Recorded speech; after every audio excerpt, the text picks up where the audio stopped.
as they say in faith development across the street, buenos dias, alegría. Buenos dias, alegría. We ring this peace bowl today to affirm our collective hope for peace. We also affirm that these lands we love, these lands where we love to walk, where we love to sit and look out, where we can breathe in the air that has the scent of sage and pine and those other kind of more toasty scents that you get on the plains. That these ancestral lands, thank you, Jack, that these ancestral lands, these are the ancestral lands of the Yavapai people, of the Cuevquepayas, of the Tolquepayas, of the Wipukepas, and the Yavapai. We also welcome Doc McKay. Yay! He needs a spotlight over there.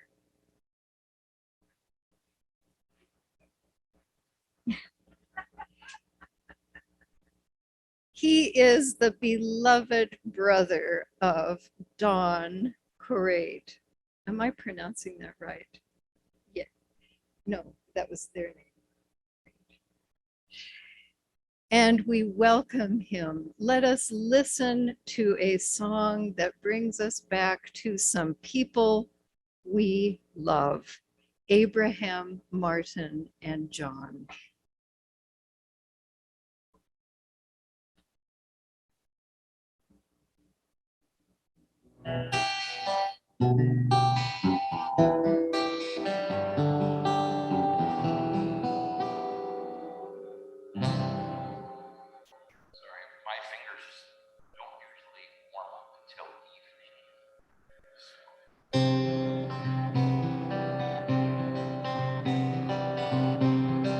Anybody here seen my old friend Abraham? Can you tell me where he's gone? He freed a lot of people, but it seems the good they die young. I just looked around and he's gone.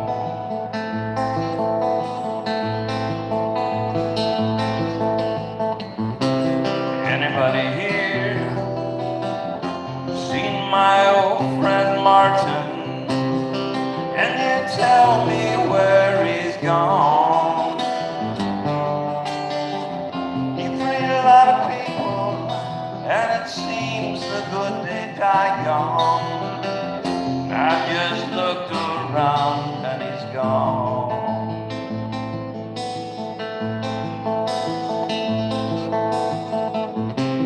Anybody here?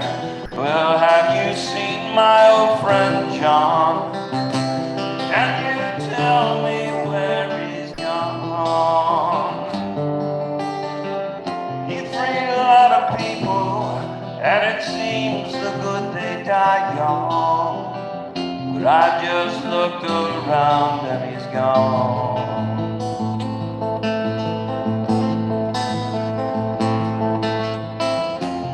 Didn't you love the things that they stood for?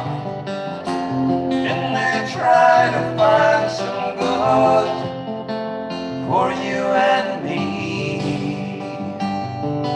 And we'll be free someday soon. It's gonna be one day.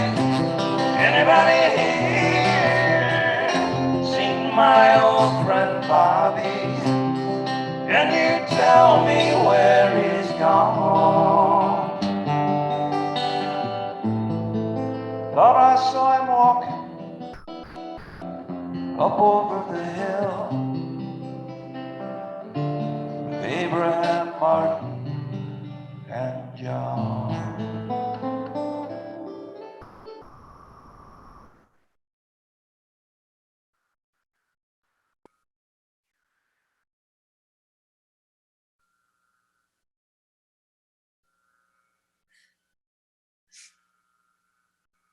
Thank you, Doc. That was amazing, wasn't it? It was beautiful. We all wanted to clap, but we don't know whether to do it or not here. So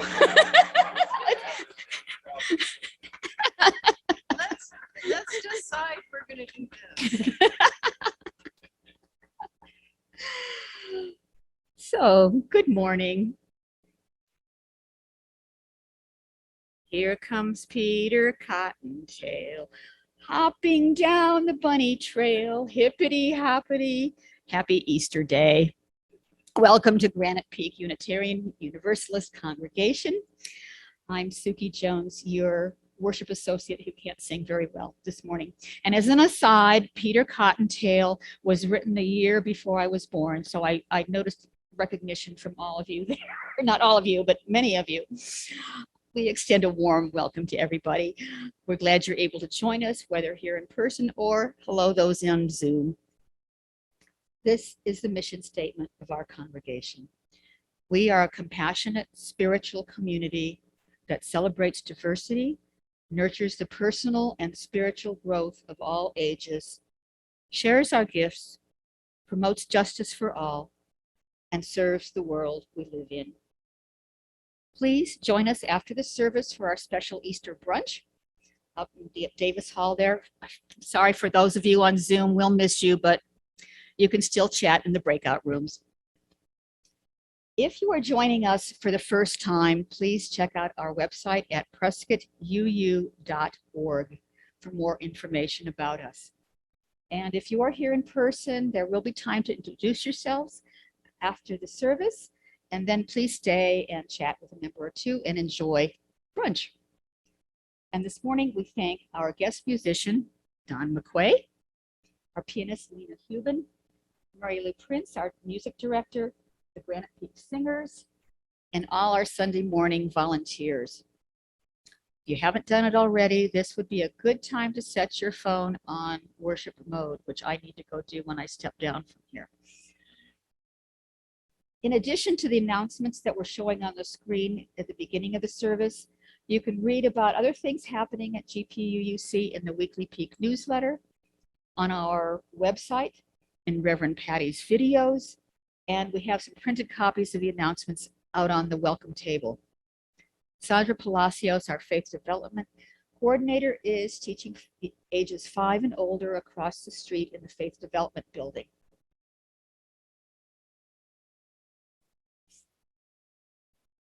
And I forgot to pick a chalice reader this morning. So, Stephen, did you do that?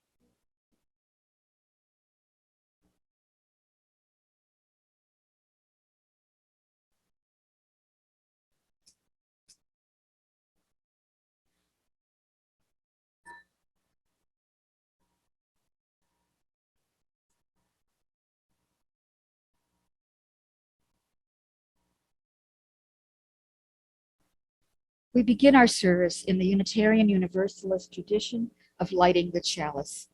Our chalice lighter this morning, who volunteered so graciously, is Stephen Lovejoy. We light this chalice for all those who celebrate the resurrection of Jesus.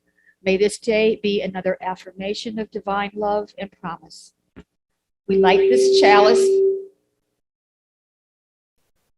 for all those who see the eternal story of new spring and life beginning anew. May you breathe deeply of a season of promise and hope. We light this chalice for all who celebrate Passover, a remembrance of what their ancestors went through in their escape from slavery. May these days be an affirmation of freedom, justice, and love. We light this chalice in acknowledgement that together we can do what no one person can do when they're isolated. Rolling the heavy stone aside reminds us we are far more powerful than we could ever be on our own.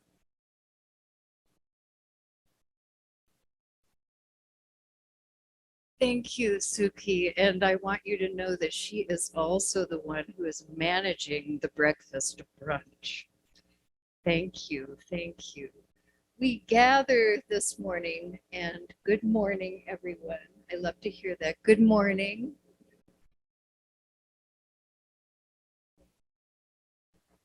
We gather this morning as three great religions converge in celebration, with Ramadan, Passover, and Easter happening all in the same time. I wear today my interfaith stole to symbolize my commitment to the wisdom of these three great traditions. These festivals are times for people to infuse the extraordinary into ordinary acts of eating. People gather, as we will after this service, over special foods, some very hungry from fasting, but purified. We will hear stories of liberation and hope. People will go out at night and watch for the moon, as we did this week. All over the world, the people of Islam, Judaism, and Christianity, each in their own way, are affirming their connections with the holy and their connections with each other. We join with all their fasting, feasting, and raising their voices in Ramadan Mubarak. Ramadan Mubarak. Can you try to say that? Yes, happy Ramadan. And I have Hebrew words here, which I have heard from someone nobody says, so I will not say them. Happy Passover. Happy Passover. And hallelujah. Hallelujah. Happy Easter. In synagogues and homes in New York City, Prague, and Cochin, India, in mosques in Yogyakarta, Java, Manama, Bahrain, and the Rohingya refugee camps in Bangladesh, in churches in Panaji, Goa, Fairbanks, Alaska, and Krakow, Poland, and in the forests and mountains around us, dawn is bringing a celebration of renewal. Please rise in body and spirit, or spirit, and we will sing together. Morning has broken. Number 38, if you have a hymnal.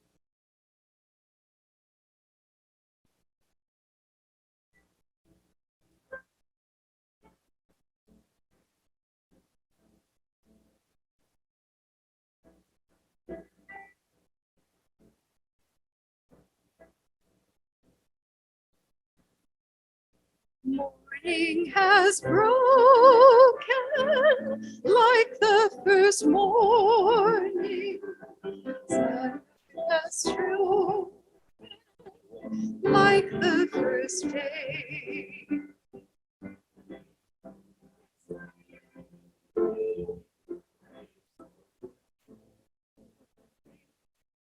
Praise for the day, fresh from the word. Sweet the rain's new fall, sunlight from heaven, like the first dew fall of the sweet grass. Praise for the sightness of the wet garden, sprung in completeness where God's feet pass. Mine is the sunlight, mine is the morning, born of the one light, Eden softly. Praise with elation, praise every morning, God's recreation of the new day.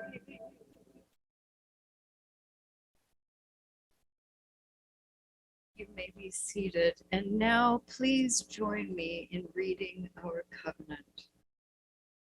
Love is the doctrine of this congregation, the quest for truth its sacrament. and service is its prayer, to dwell together in peace, to seek knowledge in freedom, to serve others in community. Thus do we covenant together.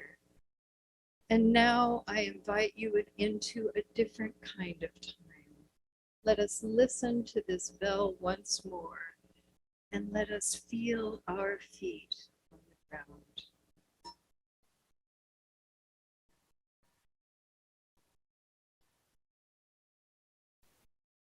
I invite you to feel or remember the feeling of feet on this earth,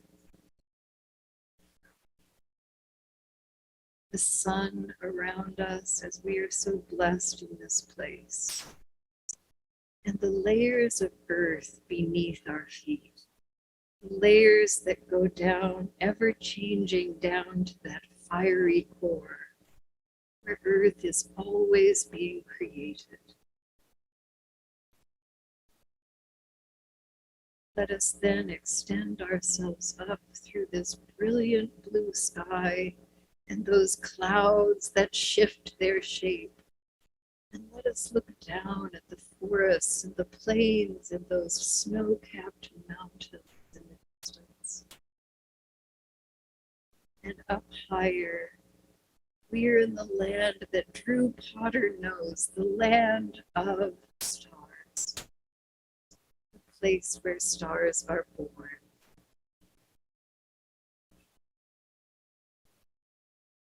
We breathe together, acknowledging that each time we gather, we bring with us joys and sorrows. We especially hold today Marilyn Coulter, who has suffered a stroke after the death of her husband, and she is now in hospice. A group of us will go visit her tomorrow. She is in Phoenix, surrounded by love, surrounded by the love of her grandson and her daughter, and our love. She is remembering us and carrying that love as she continues to be with us on this earth. We hold Karen Anderson and Susan Cooper, who have lost their mothers this past week. We hold also Gay Putnam's husband. We hold in joy Leslie Grady, who is doing much better, Frank and Nancy Beeson. We have joy that Edie Ingersoll, her surgery was successful, and she is much improved and walking around and, I imagine, cooking.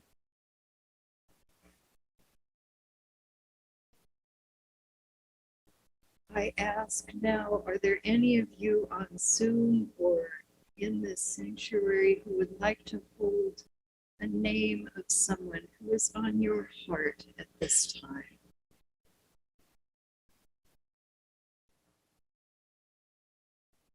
Yes.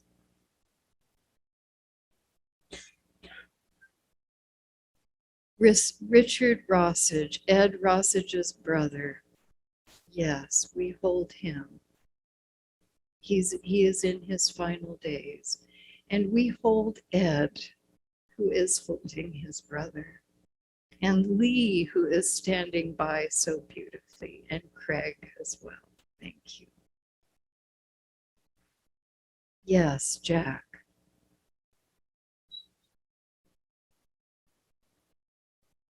Oh, remembering Jack's brother Bill, born on this day.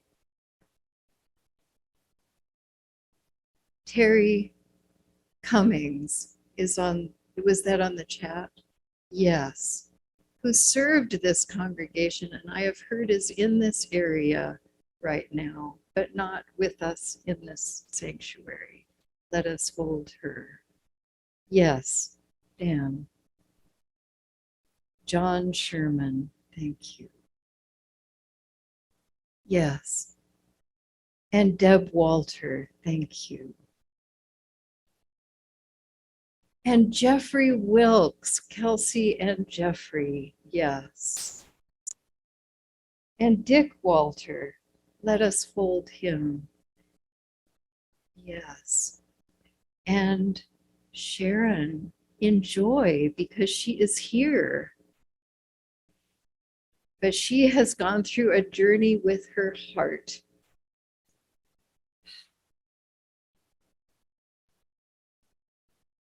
Anna Bess and Jim Robinson's daughter, thank you.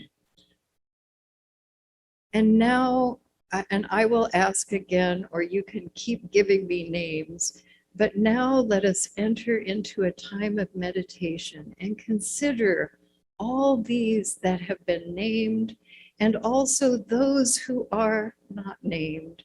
And sometimes that is our own name.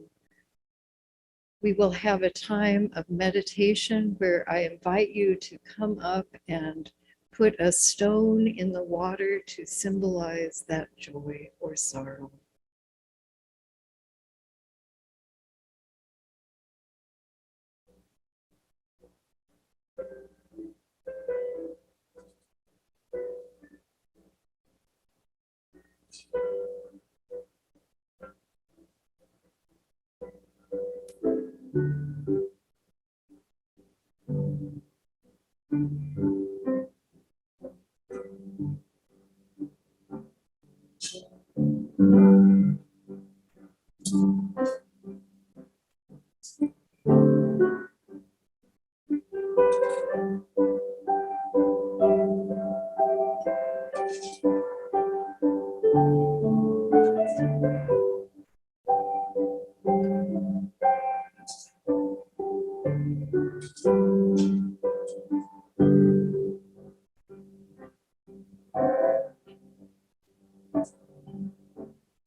Please join me in a spirit of meditation and prayer.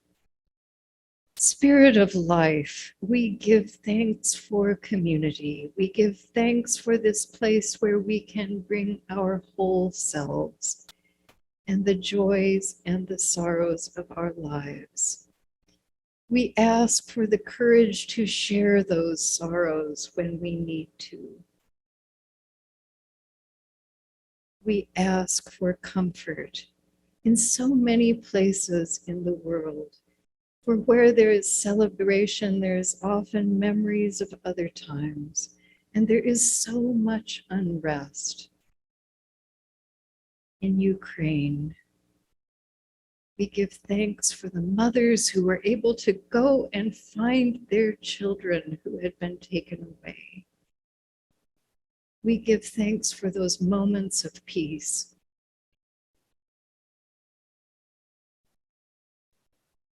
We say these things in your many names. Amen. And now let us sing together, walking, walking with you.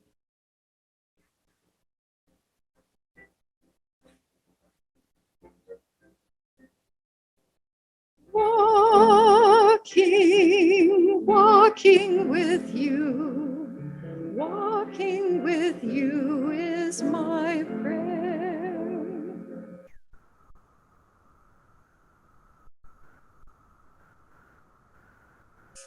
Excuse me, I have a tickle in my throat that just will not go away. So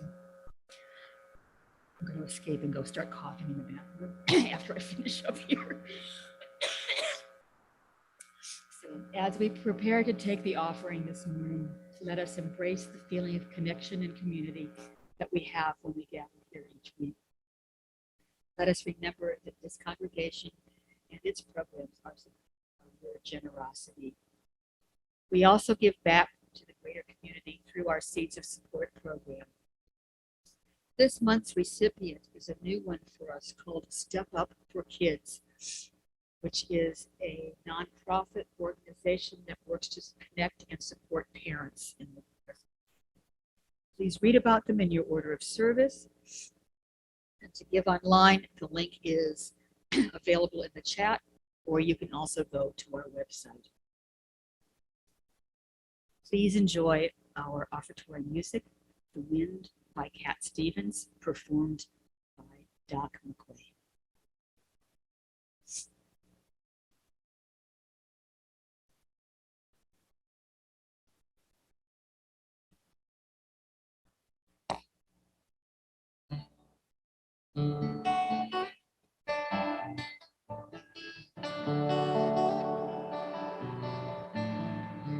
I listen to the wind of my soul. Where I'll end up, well, I think that only God really knows. I sat upon a setting sun, but never, I never wanted water once. No, never.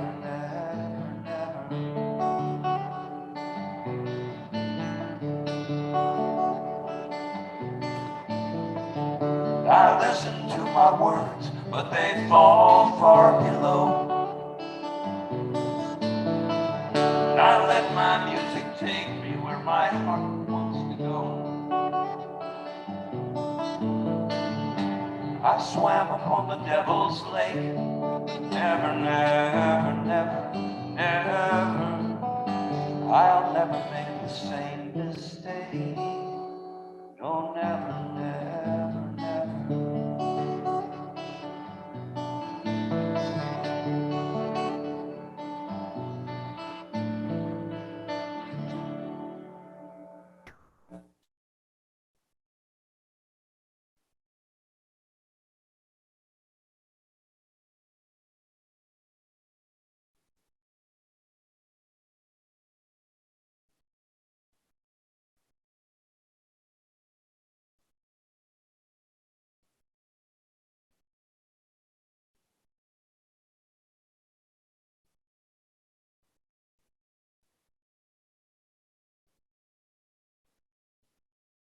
What is given in love is received in great gratitude. Blessed be.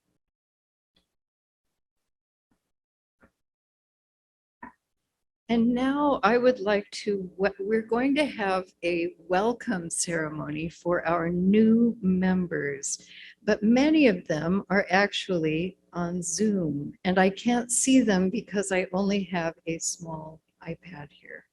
So I think all of you can imagine.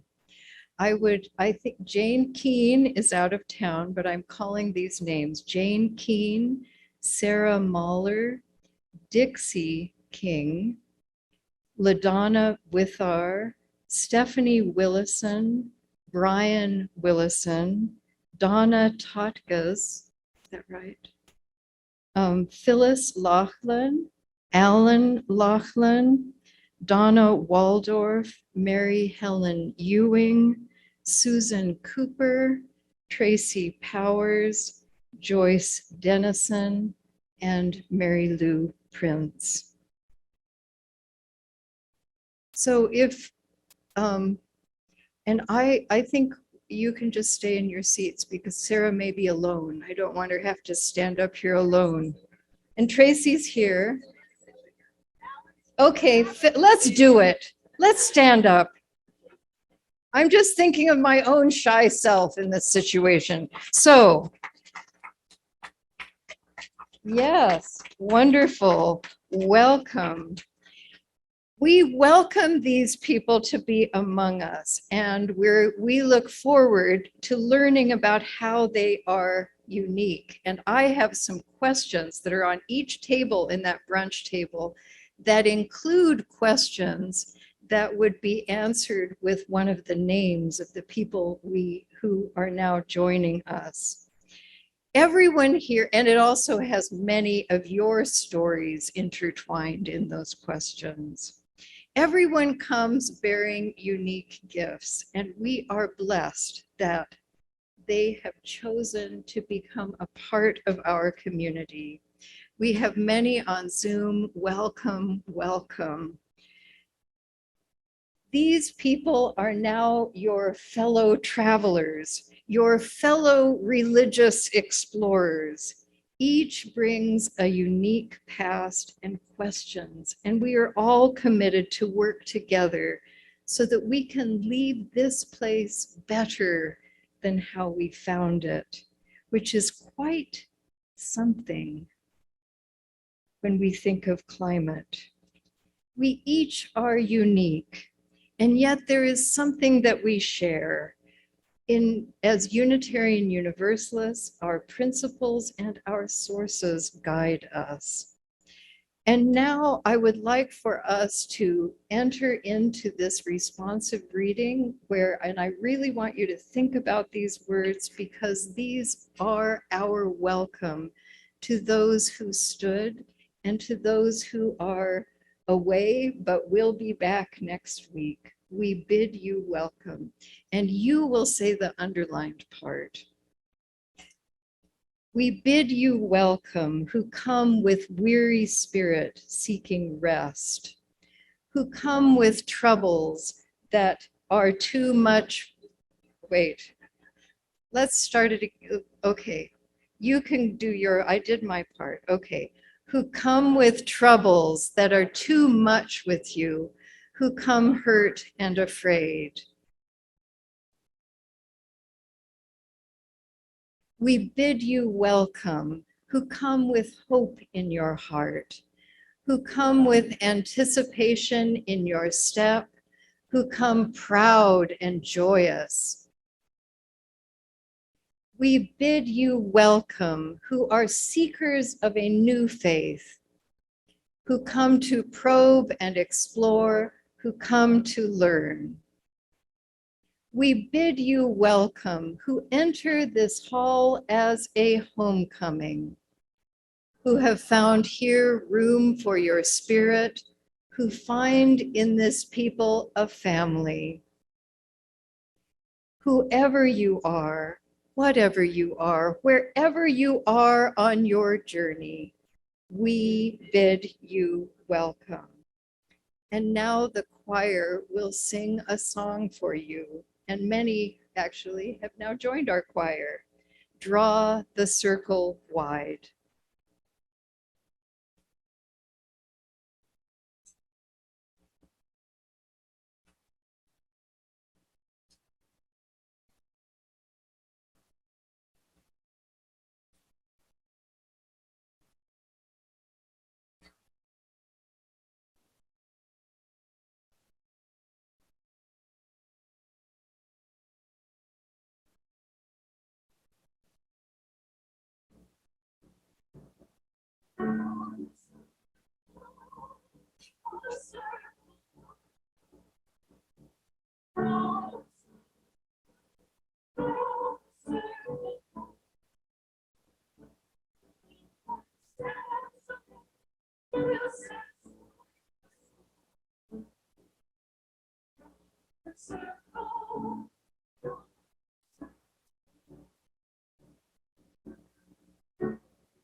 No one stands alone, standing side by side.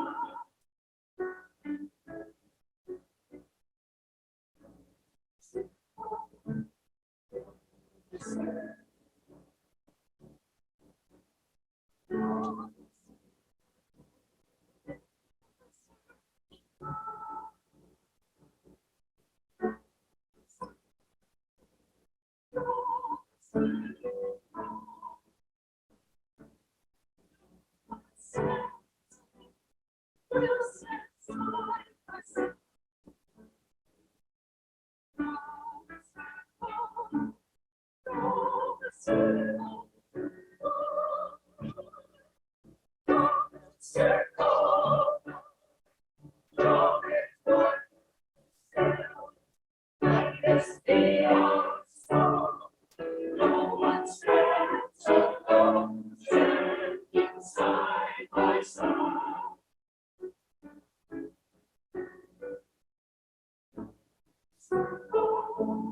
Draw the circle, draw the circle, draw it wider still. Let this be our song. Stands alone, standing side by side.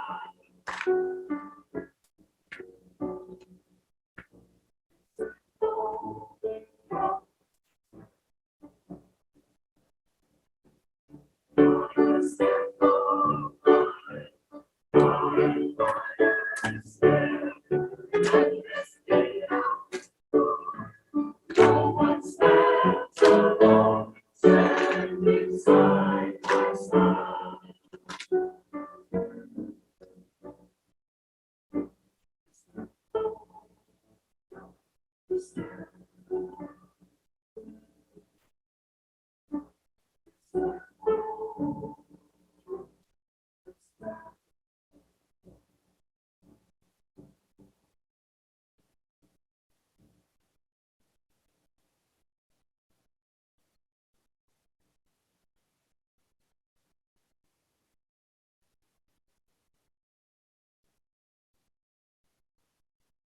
Around a year ago, I gathered with some members who live in Prescott Valley. We gathered at a park, and there were lots of fun things for the children to do, and we had pie. So when Julian and Claire and I and one of their parents headed for the slides, we were in a great mood, and we passed a couple of children. So I said to them, "Hi." And they said to me, "Stranger danger." And they walked away. I don't want to get into what is a proper response of children towards strangers, because certainly there are times when this response is appropriate. But this experience stayed with me. To these children, I was a stranger. When I was a child, I was often a stranger. I attended many different elementary schools, so I think that in some ways, I remembered when they said that to me, my 6 or 7-year-old self, and my feelings about being a stranger.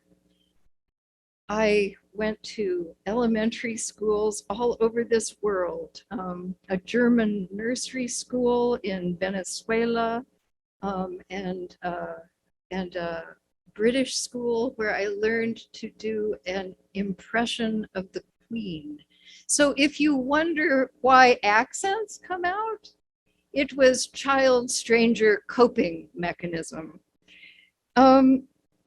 And I do feel a little squeeze in my heart when I pass the Lincoln School playground that is on my way to Granite Peak.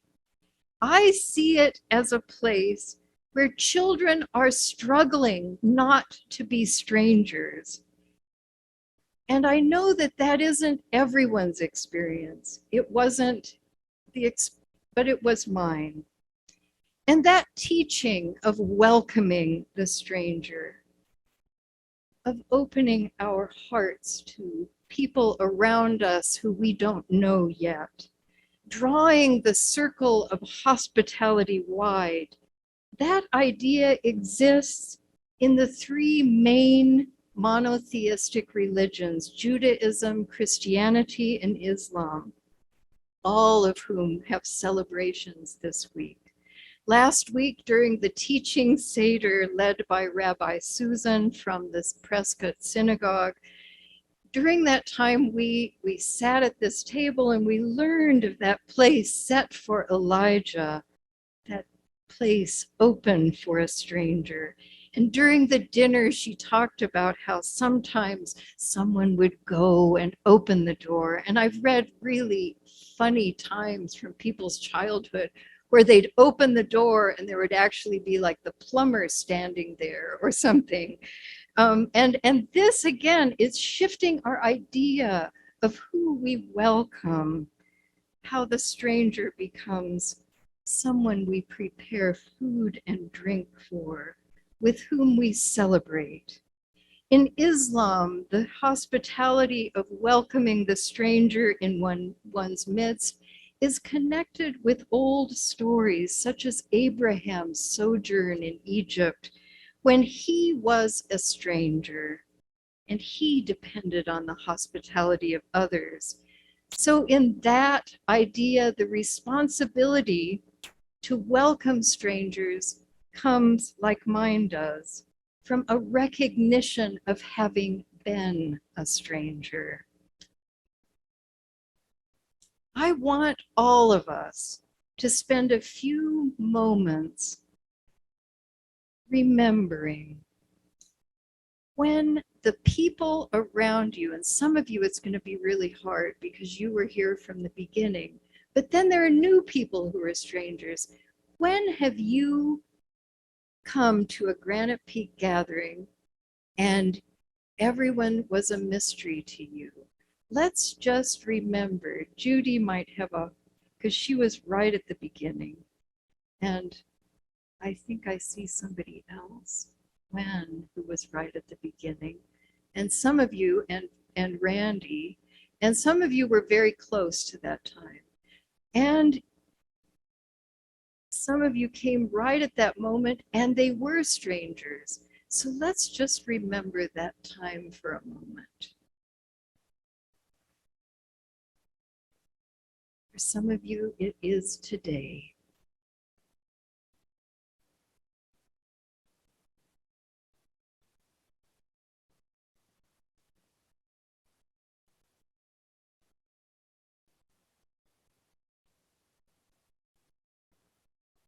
In the Easter narrative of the Greek New Testament, two friends are walking along a road to Emmaus. It is a town 7 miles from Jerusalem. As they walk, they are thinking and talking about a friend, a teacher, a rabbi, someone who had made a great difference in their lives and the lives of many others, someone who had reached out and healed people who were on the edges of society. A week before, they had been celebrating his arrival, as we spoke of last week, his arrival into Jerusalem. And then after that, everything went wrong, and unbelievably, he was executed. In shock, these two friends walk along feeling that hole in their chest cavities, that hole that happens to us when we lose someone we have loved deeply. We feel hollowed out and in pain. A conversation in such a situation, I remember the conversations with my brothers after my parents' sudden death. We would think, did this really happen? How could this have happened? How could we have stopped this? I imagine these two friends are thinking this way. And at some point, someone begins walking with them. And that person isn't really welcome. It isn't the time you want to make a new friend. You've just lost somebody. You have that deep grief. But in the story, the stranger is curious about the conversation between these two friends. And he asks them about what happened. They wonder how on earth you don't know what happened. Didn't you hear about what happened? And then the two friends tell the stranger the story. And then the stranger wishes them farewell. He has somewhere else to go, it doesn't say. Or perhaps he just wants to get away from their grief and sadness. And then, after 7 miles walking on those dusty roads, the two friends arrive in Emmaus. They look back on that experience with the stranger, and they come to believe that the person who was walking with them was Rabbi Jesus. He was the person who had been executed and put in a tomb, had been walking with them. If only they had recognized him, recognized who that stranger was, they could have spoken with them. But the friends were so busy grieving, they didn't recognize who was there. I wonder, when you have grieved the death of someone you love deeply, have you ever seen them somewhere? I have, out of the corner of my eye. And sometimes when I have lost loved ones through a sudden illness or accident, I have forgotten completely that they died, even a month later. And I think, oh, I want to tell them something. And I pick up my phone and then I think, I can't. That awful realization comes again. They are out of range of my telephone, and yet they linger in my life. This story about the walk to Emmaus has inspired Christians through the ages to consider the stranger differently, to see a possibility in a stranger who happens to be near them, to see a possibility in them of holiness. In Quakers, many of you know, I attended a Quaker seminary, and Quakers have made this a spiritual practice in which throughout the day, they look for the holy in the people around them, the people they see walking by them in the street. They look for the light in them, the holy in them. When the activist and UU minister Elizabeth Nguyen was still in her 20s, she worked in Cambodia with people who were imprisoned. It was really awful for her. You can imagine entering the places where people have such suffering. And the part that became very, very difficult for her was that she had to keep dealing with prison guards. There was just some very bad energy between them. And then a Cambodian she worked with suggested something. She said, look for the Buddha in them. Look for the Buddha in the face of that prison guard. So instead of seeing a prison guard, she looked into their faces, and she looked for something holy. And through this practice, she came to see their humanity, and the prison work she was doing transformed. As she sought that light of the Buddha in a stranger, the stranger must have felt the shift, felt that something within them was being valued rather than rejected. It is an extraordinary experience when someone searches for and finds holiness in you. I wonder, can we give this gift to others? Could we switch as a community from stranger danger to stranger possible angel? I have experienced that here in this building. I experienced it in January when a Spanish-speaking woman appeared wanting to rent our space. And after we made arrangements, she took me aside and gave me a blessing for my health and happiness. I've seen this happen in our food pantry when a stranger and her whole family became friends. And I remember when a stranger appeared at the doors, which is part of what I love about being a minister and a minister here, is that a stranger appeared at our doors during the pandemic, certain. She was a woman in her 60s who grew up in Prescott, who'd never learned to read, and she knew our community could help her. And so I sent out the word, and she wasn't vaccinated and people were afraid.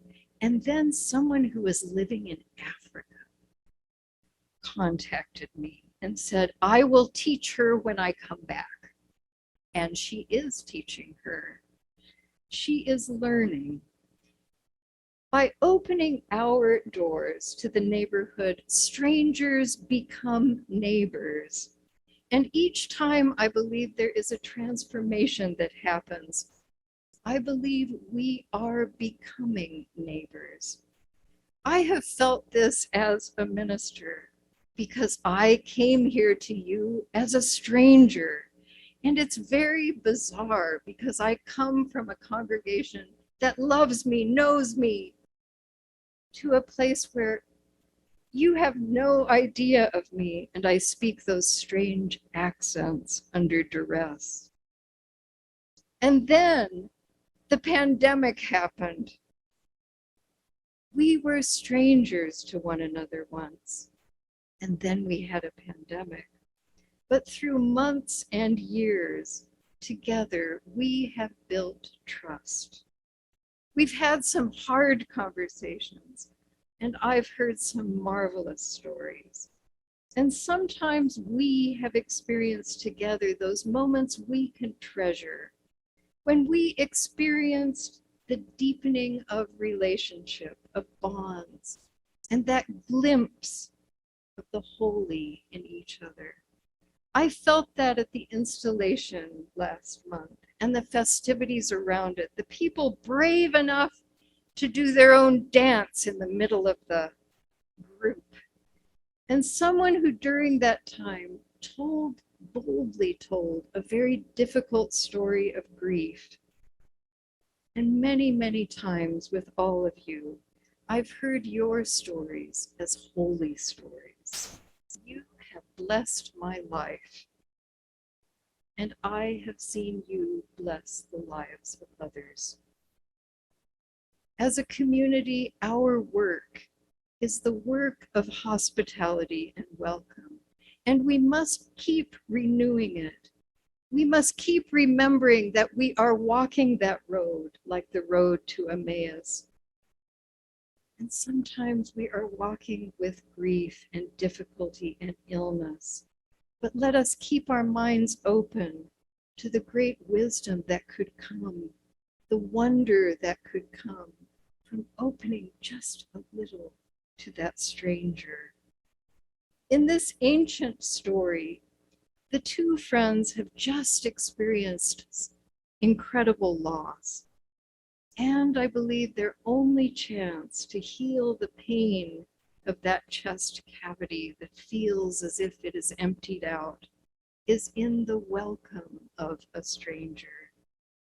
For it is the encounter of other beings that we can love that helps us heal.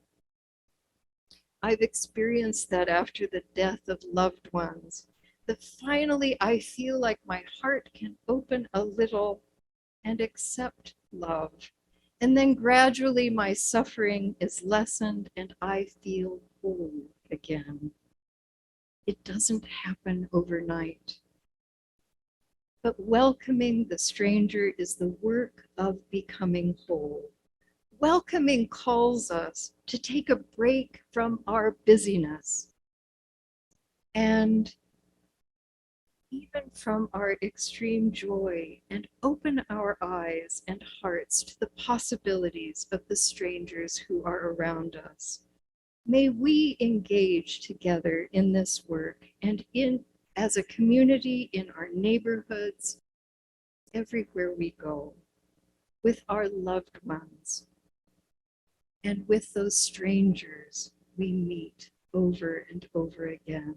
Let us look into their eyes with openness, with curiosity, and with compassion. I wonder what will unfold. I look forward to your stories on Christmas Eve. We will have another gathering about the angels we have encountered in our lives. So write them down. And now I invite you to rise in body or spirit, and we will sing together, How Could Anyone?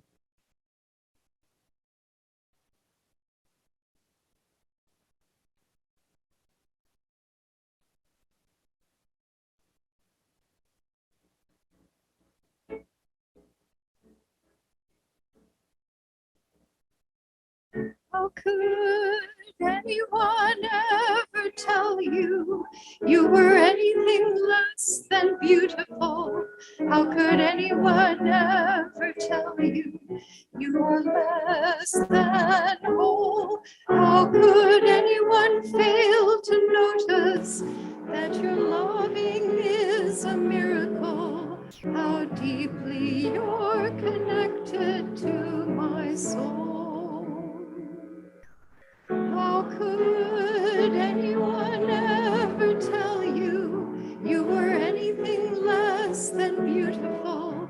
How could anyone ever tell you you were less than whole? How could anyone fail to notice that your loving is a miracle? How deeply you're connected to my soul.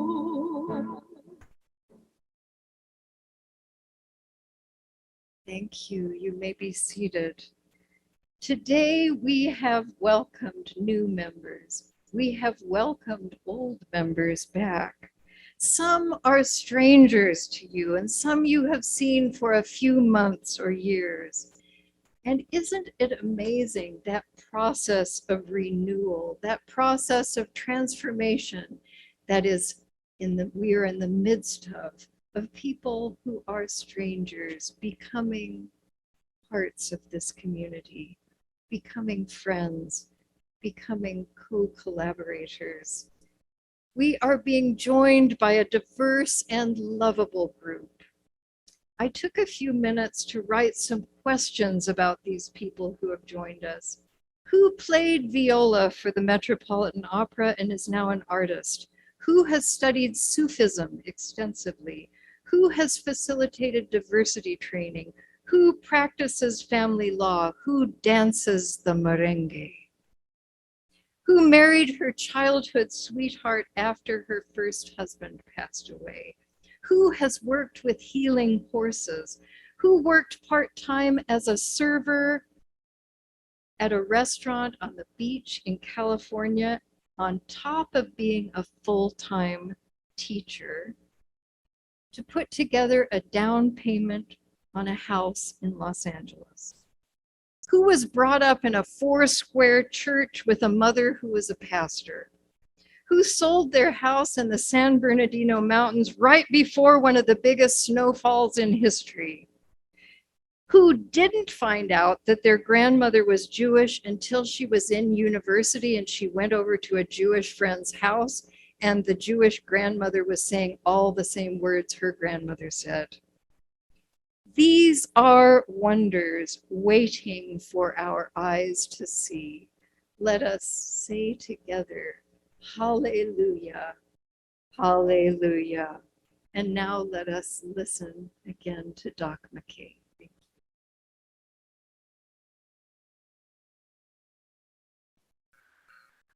actually think that first time people didn't clap, Doc, it was whose birth name is Glenn Campbell. Thank you for being with us. It's been wonderful. Thank you. Thank you. And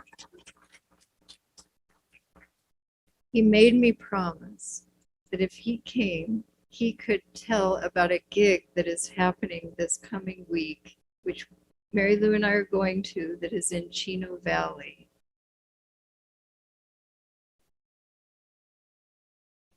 Musical royalty coming into town.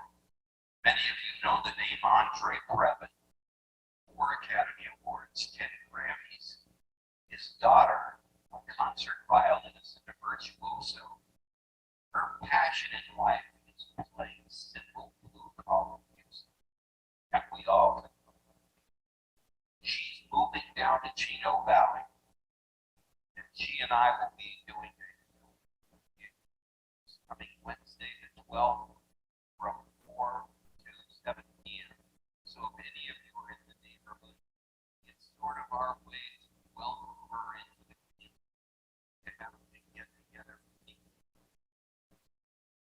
I'd love it if you'd all come out. We're at the log cabin in Chino Valley.